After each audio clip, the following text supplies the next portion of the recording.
And so I'm never going to evolve into the leader I'm meant to be. So great leaders accept feedback and never look at it as criticism. Even when criticism is given to them, they go, what's the feedback I can take away from this?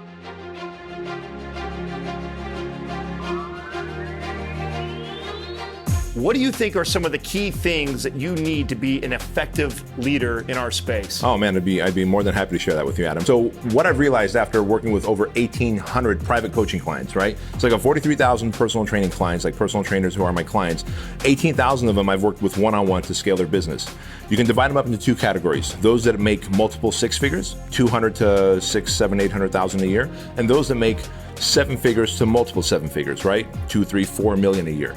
The only difference isn't that the seven-figure earners have some magical marketing strategy or sales strategy. I teach them all the same stuff. The way they crossed the chasm from multiple six figures to seven figures was effective leadership.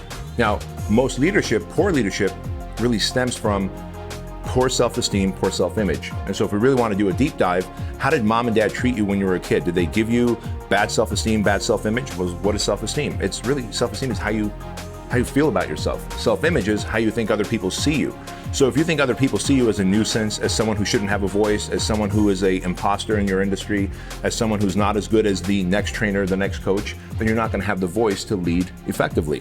And so, of course, the first thing we have to do is begin to work on our self-esteem, self-image. And what is good leadership? It's really evolving into a better human being, getting more confident. It's communicating openly and honestly and asking for feedback from friends and not taking feedback that Adam gives me as criticism. So if I'm like, hey bro, listen, I trust you, you're a dear friend, tell me how I'm doing with my customer service skills with my clients. I'm asking you, and the moment you start giving me some kind of feedback that I decide to interpret as criticism, I'm like, you know what, you're wrong. The reason I did that is I start justifying, right? You're going to shut down and not give me feedback. Right. And so I'm never going to evolve into the leader I'm meant to be. So great leaders accept feedback and never look at it as criticism. Even when criticism is given to them, they go, what's the feedback I can take away from this? I would even argue they almost seek it, right? Almost like they look for the things like that and embrace these things that I'm not good and that challenge me, right? Because it becomes a force multiplier in your personal growth. And that kind of leads us to the second thing. The best leaders are also evolving faster in their personal growth than the people around them, right? Because your level of income will never surpass your level of personal growth. And I think it was Jim Rohn who said that. And so the more you can develop as a human, as a leader, the more compassionate you can be, the more effective you can communicate, the faster you can make decisions. Those are all personal development stuff. And the more resilient you can be emotionally, the more money you're going to make and the better team you're going to run. Because at the end of the day, I'm making multiple six figures because I'm doing everything. If I want to make seven figures, multiple seven figures, then I have to get my staff to replicate everything I'm doing. For that to happen, I have to lead them into action. So I have to be clear on my vision. I have to be decisive in my abilities to make decisions. I have to communicate clearly, even when it's tough conversations where I have to reprimand or fire someone.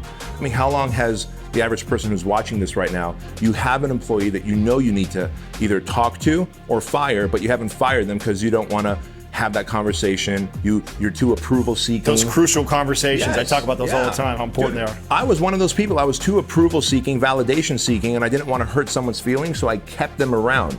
But I didn't know how to communicate well, so I had a tense relationship with them because I wasn't happy with their work. So I don't want to fire you, but I don't want to make you better. And I'm in this gray zone of just hating you, but not enough to fire you, right? So that's a six-figure business. So when people ask me, how do I become a seven-figure earner? Because I'm already using your stuff to make six figures or multiple six figures. Now it's time to become an effective leader. And as you do self-develop, faster decisions, better decisions, build a team instead of employees, clarity of vision, clarity of path, stop emotionally reacting and start strategically responding to situations. What if something goes wrong here in your studio and you just start freaking out? The rest of the guys and I are going to be like, whoa, this is not a good leader, right? But if you're like, all right, guys, don't panic. The exit's over there. We're all going to go out that exit. Fire department's going to come. They're going to put out the fire. Oh shit, what a great leader. Thanks, man.